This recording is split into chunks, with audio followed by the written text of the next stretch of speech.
நம்ம நீதிமானாக்கப்பட்டு விட்டோம், புது சிருஷ்டியா இருக்கிறோம்.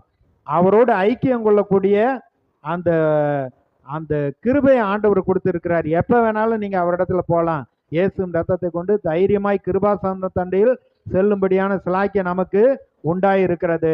அப்ப அந்த அப்பா பிள்ளைங்கிற அந்த உறவு போகவே போகாது. நிறைய பெற்றோர்கள் பாருங்க, பிள்ளைங்க தப்பு பண்ணா கூட அந்த தப்பை யார்கிட்டையும் சொல்ல மாட்டாங்க. அது நல்ல பெற்றோர். ஏன்னா நம்மளே 4 பேர்த்துக்கிட்ட சொல்லி பிள்ளைய திடனற்று போக கேவலப்படுத்திடுறோம். அப்படி சொல்லக்கூடாது. அது என்ன குற்றம் பண்ணியிருந்தாலும் மறுபடியும் அது நல்லா அது வாழ்க்கையில முன்னேறணும்னு தான் பெற்றோர் பிரயாசப்படுறாங்க. கர்த்தரும் அப்படித்தான், நம்மளை குற்றப்படுத்துறவர் கிடையாது.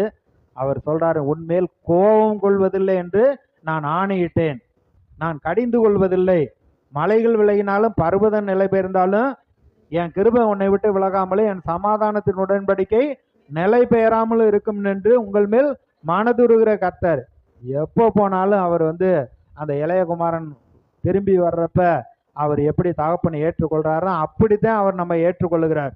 அதனால ஜெபம் பண்றது, பைபிள் வாசிப்பது, கர்த்தரோட ஐக்கியமா இருப்பது, இதை விட்டுறாதீங்க. உங்களுடைய வெற்றியும் தோல்வியும் இதுல தான் இருக்கு. நீங்க நல்லா வெற்றி அடையணும்னா இரவும் பகலும் வேதத்தை தியானிங்க. ஒரு காரியத்தை செய்யறதுக்கு முன்னாடி 10 தடவை யோசிங்க, இதை செய்யலாமா வேண்டாமா அப்படிங்கிறத யோசிக்கிறப்ப கடவுள் சரியா நம்மை வழி நடத்துவார். அடுத்து பார்த்தீங்கன்னா, அவருடைய நாமத்தை பயன்படுத்தக்கூடிய அதிகாரம் இருக்கிறது. வானத்திலும் பூமியிலும் சகல அதிகாரம் எனக்கு கொடுக்கப்பட்டிருக்குங்கிறாரு. என் நாமத்தினால பிசாசுகளை துரத்துவீங்க, நவமான பாசைகளை பேசுவீங்க, வியாதி உள்ள மேல் கைகளை வைப்பீங்க, சுகம் உண்டாகுங்கிறாரு. என் நாமத்தினால எதை கேட்டாலும் அதை நான் செய்வேன்னு சொல்லியிருக்காரு. எல்லா கால்களும் முடங்கும்னு சொல்லியிருக்காரு.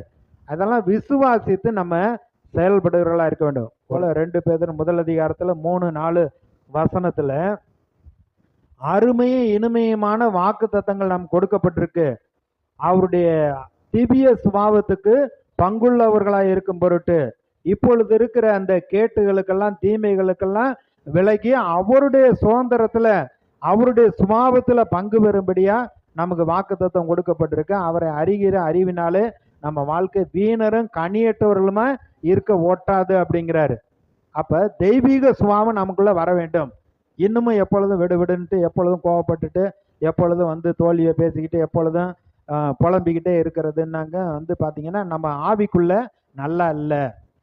அப்ப அவரோட ஐக்கியமா இருக்கணும். அவருடைய நாமத்தை பயன்படுத்தக்கூடிய அதிகாரத்தை கொடுத்திருக்கிறாரு. நமக்குள்ள தெய்வீக சுபாவம் வர வேண்டும். ஆவியின் கனிகள் நமக்குள்ள வெளிப்பட வேண்டும். ஆவியானவர் கொடுக்கறதுக்கு அவர் ஆயத்தமா இருக்கிறார்.